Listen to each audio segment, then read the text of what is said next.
Welcome to Kwentong Bedista! Ang tambayan ng mga tunay na kwentong bedista. Dito walang filter, walang arte. Kwentuhan lang na pang-araw-araw ng buhay bedista. Kaya simulan na natin to, ano?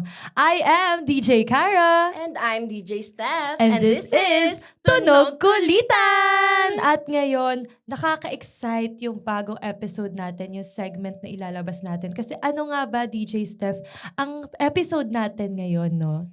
Today, papag-usapan natin ang Girlhood Diaries. Pero ang question ko, before natin simulan sa mga deeper na kwento, Grabe yung ano deep. nga ba ang girlhood para sa'yo, DJ Steph? Kasi, parang ngayon lang nauso yung Mm-mm. girlhood. Dati Oh. wala naman yan, pero yung mga experiences, andon. Yes. Yung term lang na girlhood. Yes, ngayon it's na the lang yan. memories. Oo. Pero ano nga ba ang girlhood para sa'yo? Sa akin, yung parang, alam mo yung pag nagta-travel, tapos after like, beach setting. Tapos pag magde-dinner na, sabay-sabay kayo Yes. mag-ready. Yes, it's get ready with me with the girls. Yes, sabay-sabay. Meron na sa seg, meron na sa bed, meron sa CR. Oo, Yes, kahit sir. saan, buong hotel room. Exactly. Ang dami. Tapos, hindi mo minamind yung kalat na nandun eh. It's Mm-mm. about the memories, tsaka yung pagsiset up na meron kayo. Mm-mm. Yes. Yung sa akin naman, girlhood is about growing up. Growing up! Kasi yung mga friends ko, like, syempre, I have new set of friends then like sila Sab, sila Jameen. Pero iba pa rin talaga if yung mga childhood friends mo. Yes, Village friends. Village friends. And alam mo yon DJ kilala ko Steph. yan. Yes. And for me, nagsimula sa mga bahay-bahayan, yung mga sabay-sabay kayong makaka-experience sa mga bagong bagay. So for me, girlhood is all about growing up. Syempre, andun yung first sleepover ko. Doon is first sleepover na aabot ng 3 a.m., 4 a.m. Puro usap lang kayo. Talk about the crushes, about Yes, guys, oh my di ba? Perfect. Ako din. Tapos, pag madaling araw, nagluluto kayo ng pansit canton, o kaya magbe-bake kayo. It's, ang sarap maging babae. Exactly. Yes. Mhm. Parang required experience yung pansit canton. Oo. ng araw. Required experience siya tuwing may sleepover. Yes. So, ano pa ba, DJ Steph? Sige, let's talk about naman yung tayo lang makakagets. Like, if lalaki ka, scroll ka na lang. Charot. For Sama na me, ugali. ang hindi siguro maintindihan ng mga guys is, while sa mall tayo, bakit tas mag-CR tayo, hindi nila maintindihan bakit ang tagal-tagal natin sa CR. 'Di ba? Kung makikita mo sa CR, mga nag-iintay puro lalaki. Tapos yung mga girlfriends nila, yung mga nanay nila, yung mga kapatid nila, ang tagal sa CR. Ano nga ba ang nangyayari sa loob ng CR, DJ Steph? Syempre, number one. Okay? Tapos, mag-check ng self. Ano pa, mag-wash ng hands. Kasi, yung mga lalaki, ewan ko ba kung nag-wash ba ng hands yan sila? Hindi mo Hindi natin alam. sure. May tissue ba sa loob ng CR? Charot! Ano ba? Siguro, ayun nga, yung Tsaka sabi mo. hindi nila mag-gets kung bakit kailangan sama-sama tayo nag-CR. Tama! Diba? Oo. Alam mo yon, yung isa pa kapag lalaki yung prof mo, hindi nila maintindihan bakit kailangan tatlo, dalawa pagsasama sa CR. Nagagalit sila pero hindi nila maintindihan. Hindi nila That's ma-gets girlhood. yun. Yes. Exactly.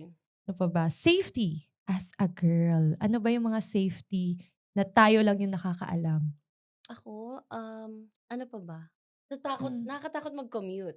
Yes. Mas lalo Sa late at totoong- night. yeah. Kaya meron ako dati yung alarm thingy, yung pink, yung maingay. Ako, gusto ko itry yung setting spray. Charot! Setting spray! yung pepper spray. Oo. Pero, na-try mo na ba yun, DJ Hindi Steph? pa. Hindi pa. Gusto ko siyang matry para kumari may ganyan sa akin. Oo. Ganon. Gawa ka na lang. Meron akong kita yung parang may suka. Ready ka na din mag-toge nun after, no? Oo. Ano pa ba? Ano pa ba ang mga safety protocols? Ano pa ba? Sa kotse, kailangan lagi ka Nakalock. nakalock, lalo pag mag-isa ka. Yes. Alam mo naman yung mga tao ngayon, may bigla-bigla na lang Oo. nagbubukas ng pinto orange. Yes. Saka feeling ko, important din yung tint sa kotse, Yes, especially pag babae ka, tapos mag-isa ka. Alam mo naman yung mga takbo ng utak ng mga tao ngayon, ewan ko ba dyan? Yes. And lastly, parang know who to trust na guy. Guys, joke lang guys, pero know who to trust lang kasi mahirap na for girls. Syempre girls emotional sila, ganon. Mm. So you really need to know if sino ba yung kailangan mo lang i-trust, sino yung kailangan mo mag-depend on, Yeah. ganon. Kasi girls, Kahit friends mo, oo, na lalaki, may yes. hidden agenda. Ay. Pero yes, know who to trust, syempre. And also yung pagiging emotional ng mga girls. Ano pa ba? Alam mo, ang dami ko naiisip na girlhood moments na for us girls na tayo-tayo lang talaga yung makakaintindi. Oo. Like, yun nga yung Parang hindi na sleepovers. kasya yung Oo, parang hindi time. kasya sa time, hindi kasya sa oras, yung kung ilalahat Oo. natin yung girlhood Yeah. memories, di ba? But you know what I love being a girl? Syempre, number one is yung sabi mo nga, sabay-sabay mag-makeup. Actually, yun talaga yung number one na gusto ko. Get ready with me. Mas lalo if may events kayo na pupuntahan na tayo lang talaga nakakaintindi kung bakit. Ano pa ba yung love mo as a girl, DJ Steph? Gusto ko yung mga girl brunches. Mhm, Di ba? Mag-ready. Yes, Tapos, yes. alam mo yun, talk about anything lang. Walang Yes. epal na lalaki. Kasi minsan nakakaano talaga yung vibe nung guys eh. Like, Sorry po. if guy ka, wag mo na tong panoorin. I tell you. Pero alam mo, DJ Steph, sa mga classmates, sa friends ko ngayong college, si Sab and si Jameen, we have this thing na, every month, lumalabas kami for dinners. Ay. And we would really show our best. We would really make up, mag-aayos talaga kami. And syempre, hindi mawawala sa girls na hindi maintindihan ng guys bakit kailangan ng maraming pictures. Oo, hindi siguro, oh my gosh. Siguro DJ Steph, isa pa, yung pagpili ng kanta sa IG story. Alam mo yung sinasabi nila. Ina-examine mo yung lyrics, no? Oo. Alam mo yung sinasabi, like yung tatay ko sinasabi niya, mas matagal pa yung pagpili mo ng tugtog kaysa sa picture. Hindi nila maintindihan yun. Diba? Oo. Parang, yung Kasi everything is intentional. yes, pero Seriously. true. Pero Di- true. totoo yun. True. Yes. So, ano pa ba? Ano Sa pa? mga girls dyan, kayo may hiya, we see you, we feel you. Yes, we support you. Yes. Girls Wag kayong- supporting girls. Yes. Guys. And then, isa pa yun, pag pag di mo kilala yung girl. Kunyari, ganito lang. I have G this talaga encounter, DJ Steph. Nasa mall ako, palabas na ako. And I was wearing na baby tee ng kapatid ko. Di ba uso yun? Megan Fox vibes. So, tapos, naka-baggy pants ako. And then there's this girl, lumapit siya, sabi niya, "You're so sexy!" Gawin siya. "Oh, you're so pretty!" Gawin siya. So, girls love girls talaga. Ganun talaga Girls yung supporting girls. Like, yes. pag sa guy, hindi mo na sabihin, pogi mo pa. Oh! Diba? That's like a Mm-mm. rare encounter. Ay, sinabi ko yun sa friends ko ng mga guys. Sabi niya, walang hiya kayo eh. Oo, parang, walang hiya kayo eh. No? Parang, ang galing daw ng mga girls na mag-compliment sa isa't isa. Kasi parang pag boys, kadiri ka pre, bading ka. Mga ganun sila. Yeah. Pero pag girls, yun na, isa din sa love ko yun. We love giving each other confidence. Yeah, oo nga. Sobrang powerful talaga maging babae. Oo. Tsaka ngayon, parang yung pag ng panahon, nagiging stronger talaga yung girls, no? Oo, super strong na ng mga girls na yun. Na kaya na nilang gawin kung ano yung kaya ng mga boys. Tsaka uso na ngayon yung mga CEO na girls. Oo. Lalo sa industry ng makeup. Kilala mo ba si Linda Walker, ate? Sa Facebook, Hindi. nakascore ng 719 points. Hindi mo yun alam. Yung mga novel na lumalabas sa Facebook. Wala, hindi. Basta yung girl power siya lang. Siya daw yung nakakuha ng highest score sa FB. Alam mo yung mga short novel sa mga Chinese sa mga Chinese. Reels? Oo, mga series. Sa mga reels, ganun. So, girl power, guys. Don't underestimate kung anong magagawa ng mga girls. Hindi equal yung pag-treat. Ngayon, yes. Girl power, guys. Sick. Kaya-kaya namin magsama na kami-kami lang. And we feel safe. Yeah, lalo feel pag safe. kami-kami lang. We feel safe pag kami-kami lang, di ba? Ano pa ba? Isa din na girlhood, DJ Steph.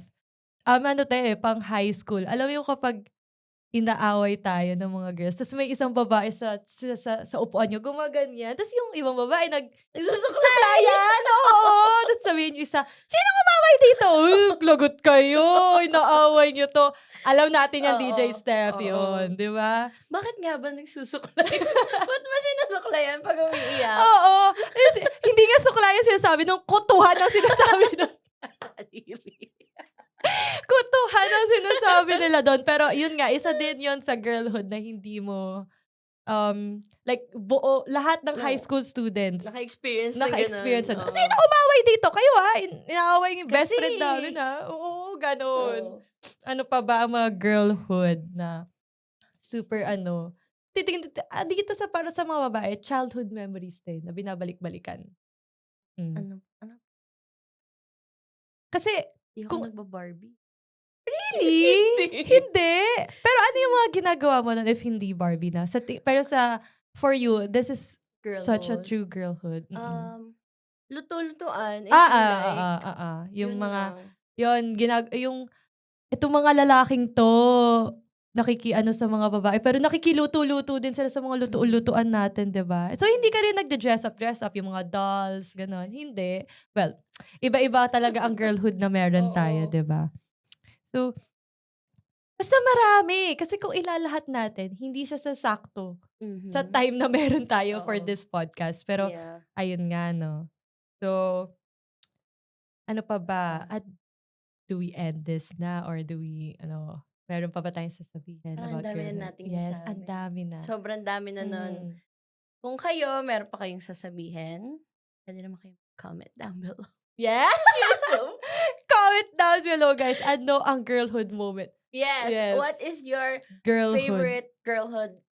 experience, Yes. ganon. And unfortunately, DJ Steph, dito na po nagtatapos ang ating episode. Pero wag na wag kayong mag-aalala dahil marami pa tayong aabangan ng mga bagong kwento, bagong ipopost ng Tunog Bedista. At dahil dyan, this is Kwentong Bedista! Bye! See you next episode, guys.